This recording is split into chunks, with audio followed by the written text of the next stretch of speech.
Hi friends, എല്ലാവർക്കും എൻ്റെ ഒരു പുതിയ വീഡിയോയിലേക്ക് സ്വാഗതം. ഞാൻ ഇന്നിവിടെ തയ്യാറാക്കുന്ന ഒരു ഇറച്ചിച്ചോറാണ്.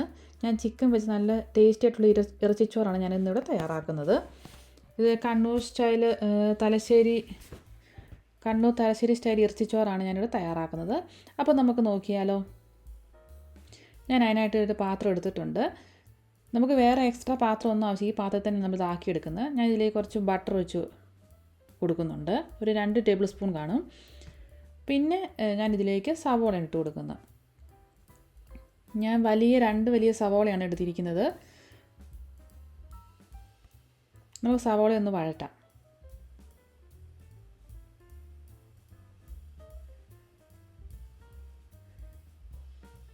സവോള ഒന്ന് വഴറ്റി ഏകദേശം ഒന്നായി കഴിഞ്ഞ് കഴിയുമ്പോൾ നമുക്ക് ഇഞ്ചി വെളുത്തുള്ളി ഇട്ട് കൊടുക്കാം. ഞാനിവിടെ ഒരു വലിയ കഷ്ണം ഇഞ്ചിയും ഒരു 5-8 ചുള വെളുത്തുള്ളി എടുത്തിട്ടുണ്ട്. വലിയ ചുളയാണ്ടാണ്. ചെറിയ വെളുത്തുള്ളി ആണെങ്കിൽ ഒരു 8-10 അല്ലി എടുക്കണം.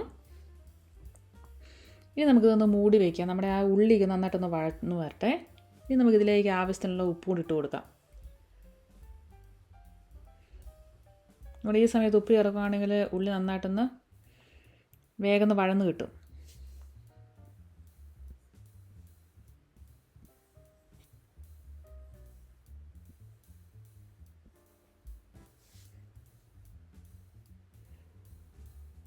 ഇനി ഉള്ളിലേക്ക് ഏകദേശം ഒന്ന് വഴന്നു വന്നിട്ടുണ്ട്. നന്നായിട്ടൊന്ന് വഴന്നു വന്നിട്ടുണ്ട്. നല്ല സോഫ്റ്റ് ആയിട്ടുണ്ട്. ഇനി നമുക്കിതിലേക്ക് ചേർത്ത് കൊടുക്കുന്ന പൊടികളാണ്. ഞാനിവിടെ red chilli powder 1.5 table spoon, coriander powder 2 table spoon, പിന്നെ ഗരം മസാല 1 ടീസ്പൂൺ. പിന്നെ ഈ സമയത്ത് നമുക്കിതിലേക്ക്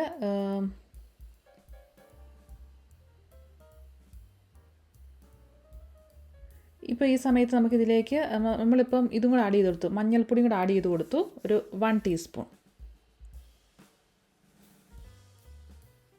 ഇനി നമുക്ക് ഈ സമയത്ത് ഇതിലേക്ക് നമുക്ക് ചിക്കൻ മസാലപ്പൊടി ഉണ്ടെങ്കിൽ അതോടെ ഒരു 1 ടീസ്പൂൺ ഇട്ട് കൊടുക്കാം. നമ്മുടെ ഇതിൻ്റെ പച്ചമുളകൊക്കെ ഒന്ന് മാറിയതിന് ശേഷം നമുക്കിതിലേക്ക് തക്കാളി ഇട്ട് കൊടുക്കാം. ഞാൻ 2 മീഡിയം സൈസ് തക്കാളിയാണ് എടുത്തിരിക്കുന്നത്. നമുക്ക് ചെറുതായിട്ട് കട്ട് ചെയ്തിട്ട് ഇതിലേക്ക് ഇട്ട് കൊടുക്കാം.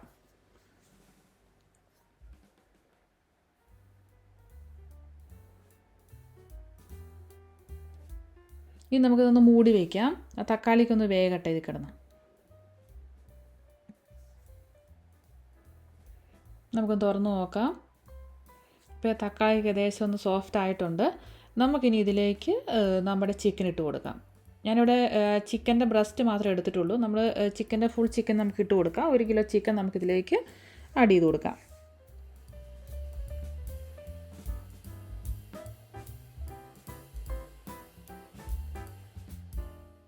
ഇനി നമുക്കിതിലേക്ക് നമ്മൾ കഴുകി വൃത്തിയാക്കി വെച്ചിരിക്കുന്ന ചിക്കൻ നമുക്കിതിലേക്ക് ഇട്ട് കൊടുക്കാം. നല്ലതുപോലെ ഒന്ന് മിക്സ് ചെയ്യുക. നമ്മൾ ഈ ഗ്രേവിക്ക് നമ്മൾ ചിക്കനിട്ട് നന്നായിട്ടൊന്ന് മിക്സ് ചെയ്ത് കൊടുക്കാം. അതിനുശേഷം ഞാനിതിലേക്ക് നമ്മുടെ ഏലക്ക ഒരു 5 ചെറിയ അല്ലി ഏലക്ക, പിന്നെ ഒരു കറുവപ്പട്ട 2 ചെറിയ കഷ്ണം, പിന്നെ ഗ്രാമ്പു ഒരു 5-6 എണ്ണം, പിന്നെ ബേ ലീവ്സ് ഇത്ര ഞാൻ ഇതിലേക്ക് ഇട്ട് കൊടുക്കുന്നുണ്ട്. ബേ ലീവ്സ് 2 എണ്ണം, 2-3 എണ്ണം ഇട്ട് കൊടുക്കുന്നുണ്ട്. പിന്നെ ഞാനിതിലേക്ക് മല്ലിയിലയും മിൻറ്റ് ലീവ്സുമാണ് ഞാനൊരു കൈപ്പിടി ഇട്ട് കൊടുക്കുന്നത്. നമുക്ക് നല്ലതായിട്ടൊന്ന് മിക്സ് ചെയ്തിട്ട് നമുക്ക് മൂടി വെച്ചിതൊന്ന് വേവിക്കാം. ഇപ്പം നമ്മൾ വെള്ളമൊന്നും ചേർക്കണ്ട, കാരണം നമ്മൾ ഈ ഇറച്ചിക്കകത്തെ വെള്ളം ഇറങ്ങുന്നതുകൊണ്ട് വെള്ളം ചേർക്കേണ്ട ആവശ്യം വരുന്നില്ല. ഇപ്പോൾ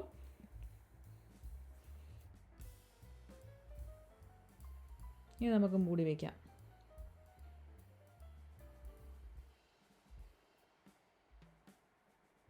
ഇനി നമുക്കിതൊന്ന് തുറന്ന് നോക്കാം.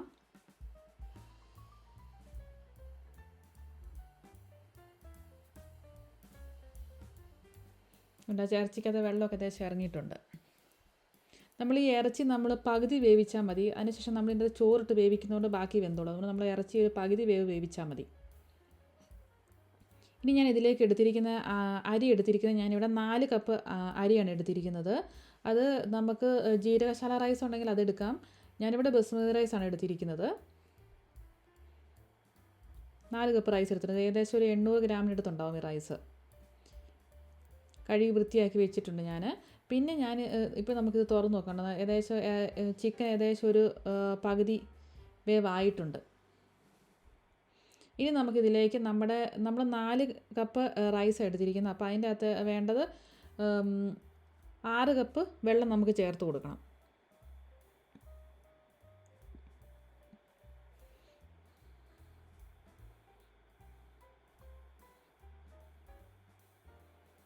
ഇപ്പം ഞാൻ വെള്ളം ഒഴിച്ച് കൊടുത്ത് നമുക്കൊന്ന് മിക്സ് ചെയ്യാം. അതിന് ശേഷം നമുക്കിതിലേക്ക് ഒരു അര നാരങ്ങയുടെ നീരും പിന്നെ ആവശ്യമുള്ള ഉപ്പും കൂടി. ഈ സമയത്ത് നമ്മൾ ഉപ്പ് നോക്കിയിട്ട് ഉപ്പും ഇതിനകത്ത് ചേർത്ത് കൊടുക്കണം. ഞാനിവിടെ ഒരു അര നാരങ്ങയുടെ നീര് ഇവിടെ പിഴിഞ്ഞൊഴിക്കുന്നുണ്ട്.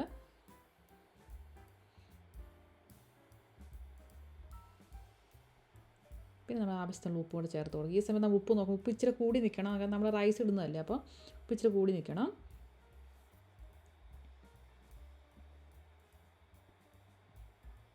ഇനി നമുക്ക് മൂടി വെച്ചതൊന്ന് തിളപ്പിക്കുക. ഈ വെള്ളം ഒന്ന് ഏകദേശം തിളക്കരുത്. ഇപ്പോൾ ഏകദേശം തിളച്ചിട്ടുണ്ട്. ഇനിയാണ് നമ്മൾ ഇതിലേക്ക് റൈസ് ഇട്ട് കൊടുക്കുന്നത്. അങ്ങനെ വളരെ പെട്ടെന്ന് തയ്യാറാക്കാമെന്നാണ്, വളരെ എളുപ്പത്തിൽ തയ്യാറാക്കാവുന്ന ഒരു ഇറച്ചിച്ചോറാണ് ഇത്. നമുക്ക് വിരുന്നുകാരൊക്കെ വരുന്നുണ്ടെങ്കിൽ നമുക്ക് പെട്ടെന്ന് തയ്യാറാക്കാവുന്ന ഇറച്ചിച്ചോറ് റെസിപ്പി. നല്ല ടേസ്റ്റാണ്. ഇതിന് ഒന്ന് ട്രൈ ചെയ്ത് നോക്കുക. നമുക്ക് റൈസ് ഇട്ട് കൊടുക്കാം. ഇത് നമുക്ക് മിക്സ് ഒന്ന് ചെയ്ത് കൊടുത്തിട്ട് നമുക്കിത് മൂടി വെച്ച് വേവിക്കാം. കാരണം ഈ ചോറ് ഇത് ബസുമതി റൈസ് ആയതുകൊണ്ട് നമ്മൾ ഇത് കുഴഞ്ഞു പോകാതെയൊക്കെ നോക്കണം. അതുകൊണ്ട് നമ്മൾ ഇടയ്ക്ക് നമ്മൾ തുറന്ന് നോക്കിയിട്ട് ഇളക്കിയിട്ട് കൊടുക്കണം. അതിപ്പോൾ നമ്മൾ ചോറ് ഏകദേശം ഒരു 1/4 വേവ് ആയിട്ടുണ്ട്. ഒന്ന് ഇടയ്ക്കൊന്ന് ഇളക്കിയിട്ട് കൊടുക്കണം. അല്ലെങ്കിൽ നമ്മുടെ ചോറ് കട്ടയായി പോവും, പിന്നെ അടി പിടിക്കും, അങ്ങനെയൊക്കെ ഉണ്ടാവും. അതുകൊണ്ട് നമ്മൾ ഇടയ്ക്കൊന്ന് ഇളക്കിയിട്ട് കൊടുക്കുക. ഇപ്പോൾ ചോറ് നന്നായിട്ട് തിളച്ച് കഴിയുമ്പോൾ ഇച്ചിരി ഫ്ലെയിം ഇച്ചിരി കുറച്ച് വെക്കുക.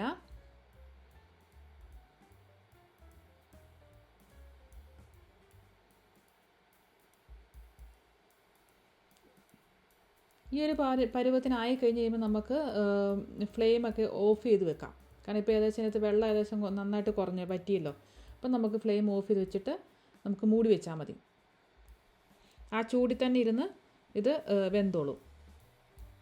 എന്നിട്ട് നമ്മൾ ഇടയ്ക്ക് തുറന്നിട്ട് ഇളക്കിയിട്ട് കൊടുക്കുക. ഇത്രയേ ഉള്ളൂ. വളരെ എളുപ്പത്തിൽ തയ്യാറാക്കാവുന്ന ഒരു ഇറച്ചിച്ചോറാണ്. അത് നല്ല ടേസ്റ്റുമാണ്. അപ്പോൾ എല്ലാവരും ട്രൈ ചെയ്ത് നോക്കുക. ഞാനിവിടെ 1 കിലോ ചിക്കൻ 1 കിലോയും പിന്നെ റൈസ് 800 ഗ്രാം റൈസേ ഉള്ളൂ. 1 കിലോ റൈസ് ഇല്ല, 800 ഗ്രാം റൈസ് വെച്ചിട്ടാണ് ഞാനിത് ഉണ്ടാക്കിയേക്കുന്നത്.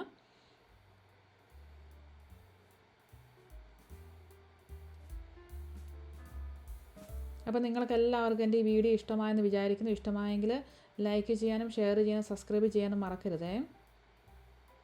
പിന്നെ നിങ്ങൾക്ക് വേണമെങ്കിൽ ദം ചെയ്യണമെങ്കിൽ ദം ചെയ്തെടുക്കാം. ഇച്ചിരി ഇതിൻ്റെ മേലെ കുറച്ച് മല്ലിയിലയും പിന്നെ കുറച്ച് ബട്ടറും കൂടെ ഒഴിച്ച് കൊടുത്തിട്ട് നമുക്കിതൊന്ന് മൂടി വെച്ച് ഒരു 10-20 മിനിറ്റ് മൂടി വെച്ച് നമുക്ക് ദം ചെയ്തെടുക്കാം. അങ്ങനെ വേണമെങ്കിൽ ദം ചെയ്തെടുക്കാം. ഞാൻ ദം ചെയ്തെടുത്തിട്ടില്ല. എനിക്കത് കട്ടയൊന്നും പിടിക്കാൻ നല്ലതായിട്ട് കിട്ടിയിട്ടുണ്ട്. അപ്പോൾ എല്ലാവരും ട്രൈ ചെയ്ത് നോക്കുക. വീണ്ടും പുതിയ റെസിപ്പിയുമായിട്ട് പുതിയ വീഡിയോയിൽ കാണാം. Thank you.